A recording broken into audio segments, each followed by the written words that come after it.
Hey, what's up, everybody? This is Charles, and I welcome you guys to another episode of the Dreamerspro Show, where we cover everything from sports, hot topics, classic debates, entertainment, and where we give you guys a fresh perspective on things and how we see them.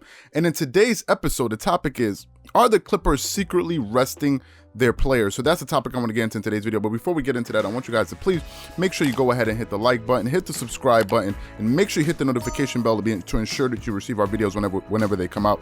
Also, check out Dreamerspro Max, an online sports community that we created, a place where you can go and start basketball discussions, chat live during games, and so many other cool things. So if you guys are interested in that, be sure to check that out. We have that linked in the description below. Get 7 days of access. Also, you can make sure you go ahead and click the join button to receive loyalty badges from our channel, and also to ensure that when you leave a comment, they're responded to, especially when we go live and when you leave a comment on our video. Anyway, let me get into the topic here because I got a lot I want to cover today. So the Clippers, I believe, are having a better season this year than the season that they had last year. Overall, I think that this team is on a much better trajectory this year than they were last year. Last year was a lot of hype. I think a lot of guys were drinking the Kool-Aid. You could tell by the way they were acting, especially some of the things that guys were saying, the way they were carrying themselves throughout the season. And even in the Orlando bubble, they went in there, walked in the series, expected teams to roll over for them once they got leads on teams, and that just didn't happen, right? I think they had the wrong attitude, to a certain extent, some of the wrong personnel, probably not the right coach. But this year, I think a lot of things have changed.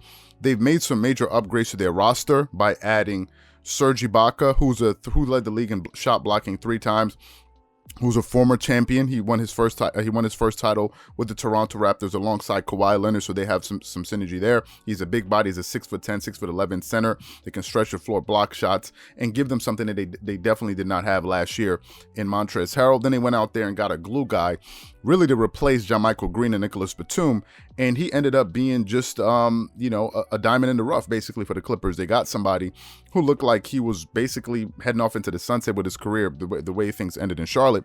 Brought him in, the guy got re-energized, and all of a sudden he became the glue guy, right? Kind of like the Draymond Green for the Clippers. He was pretty much doing everything, passing the ball, shooting threes, defending, putting guys in position, and just he seems like a good locker room guy and somebody that the Clippers really needed. He was playing so well early in the season that he ended up getting a start in position. Now, obviously, Marcus Morris Sr., who's my second favorite Clipper, I said this before, he's my second favorite Clipper on the team. He didn't start the season because he was injured, right? Ultimately came off the bench, but ultimately now is in the starting lineup, and he's my second favorite Clipper. Really love that guy. Love the way he plays. Love everything that he adds to the team. Now he has another year with the team. Just a really gritty guy. Love what he does, and he's shooting 48% from the three-point line. So, hey, what's not to love about him? And then, obviously, as the season progressed, you could see that the Clippers still were having an issue at the point guard position. They were having some issues running their offense late in games. Got a little bit stagnant. They were not one of the best clutch time teams in the NBA. Obviously, clutch times are games that are decided under 5 minutes and below that are within, I believe, 5 points, 2 to 5 points, if I'm not mistaken. They were just horrendous in that, and from that aspect. Brought in Rajon Rondo. And the minute they brought him in, we were able to see his impact pretty much immediately. Right, and that was something that was very, very encouraging. They've had some very good wins against some solid teams. They beat the Lakers on opening night. They beat the Denver Nuggets. Although they've split the season series with the Denver Nuggets, they beat the they beat the Jazz, and they beat the Suns. I think they beat the Suns. They played them twice this year, and they've beaten them twice this year. Now, since the All-Star break, the Clippers have been a top 10 rated defensive team in the NBA, right? So they've really stepped it up on the defensive side of the floor. They're shooting a historical rate from the three-point line. They're shooting over close to 42% from the three-point line this season, which is pretty astonishing, given the fact that if you think of that Golden State Warriors team, that 2016 team with a prime Stephen Curry, who's still in his prime, Klay Thompson, and these guys, they're having a better overall shooting percentage as a team than that team. I think they're making close to 15 three-pointers a game and attempting close to 30, or above 30 three-pointers a game. So they're shooting lights out from the three-point line this year. They're also the number 1 free throw shooting team in the NBA, which is very important in crunch time minutes. Once games are close, you put them on the foul line, they're going to make you pay, right? Which is something that's good to have, especially as you go into the playoffs. And they've just been playing well overall since the All-Star break. However, they've had some injuries to key players on their roster this season. Some pretty important players have missed a lot of games, especially players in their starting lineup. For instance, if you look at Patrick Beverley and Serge Ibaka, we just spoke about Patrick Beverley just yesterday. Patrick Beverley has missed 28 games this season. over 50% of the season he hasn't played. Serge Ibaka's missed 20-plus games this season. Kawhi Leonard has missed 13 games this season plus. Paul George has missed 13 games this season. Marcus Morris Sr. has missed missed a considerable amount of games. And I did the calculation a few days ago. I think the Clippers starting lineup have missed over 60 to 70 games combined. It's actually crazy the amount of games that this team, their starting core has missed. And somehow, some way, they find themselves in the number 3 spot in the Western Conference. That tells you a lot about a team, that their key players have missed this many games, and still they're still going out there winning games. You saw the win that they had last night against the Portland Trailblazers team, a very good win, a clutch win, right? They got a win late in the game, and they were able to get some stops, and Paul George hit some clutch free throws to tie the game and ultimately put them ahead. They got another stop and they won the game. That was a very, very impressive win. But in that game, Kawhi Leonard didn't play. And Kawhi Leonard is the person I'm going to get to right now. Now, Kawhi Leonard, the news came out, according to ESPN and other sources, that Kawhi Leonard is expected to miss 7 to 10 of the next, miss the next 7 to 10 days because of a sore foot that he's having, according to a report that I read from ESPN. Now, in that article, I'm just going to quote you quickly to what the coach said. He said he wants to get out there. This is Tyronn Lue. He said he wants to get out there. He continues, but right now, it's not the smartest thing to do with him feeling it and trying to manage it for the most part for a while now. We just got to be smart about it. Sometimes you got to protect the player from themselves. And right now, this is what we're doing. Right, so it seems like the medical staff of the Los Angeles Clippers are being pretty conservative with Kawhi Leonard, which brings me to an interesting point and had me starting to think: are the Clippers secretly resting in players? Right, because this seems to be something that's going on, right? And I wouldn't be surprised if this is the case, right? For sure, I think that's what they're doing with Serge Ibaka. Now, Serge Ibaka has been listed with a lower sore back or sore back. And those are one of those injuries where they can kind of flare up at any moment. So you just want to be careful.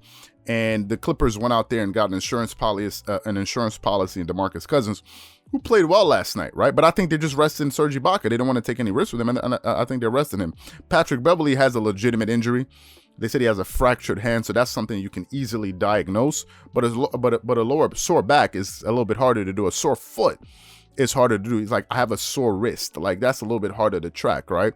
It's really hard to tell, like, how that is. If you have swelling, on your foot or something like this, on your ankles, that's something you can visually look at and say, okay, the swelling is there and it's not improving. That's something you can actually, I think doctors can look at and really diagnose easily. But now I think the Clippers are just using this as an opportunity to rest Kawhi Leonard. Skip Bayless made the statement. He said, listen, he thinks that the Lakers are doing that with LeBron James. He feels like that's really what's going on, given the fact of how he was writhing on the floor in pain, and he got up and made a three, and jogged up the court and ultimately walked off the floor. He's like, are you sure he's 100% injured? Now, I don't know. This is what Skip Bayless is kind of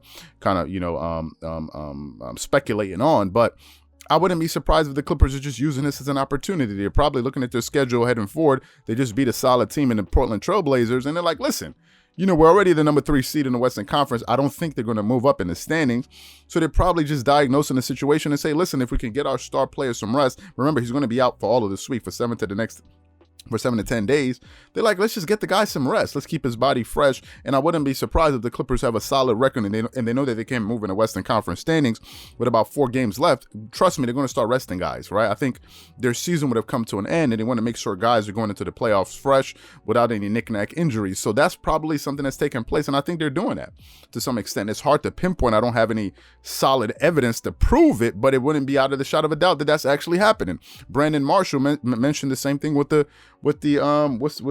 Brooklyn Nets. He said sometimes players can not fake injuries, but they can kind of over-exacerbate what an injury is, and they can oversell and say, I'm really hurt, and just use that as a way to catch their breath and get a second wind during the regular season. And I think that's probably what's happening here. Is it smart? Yes, it is actually in this particular instance, because Kawhi Leonard has played a lot of back-to-backs. I'm sure he is legitimately having a sore foot, but I don't think they're going to rush him back. Like, hey, take your time, man. Listen, we only have a month left in the season. We're doing pretty well. We're winning games.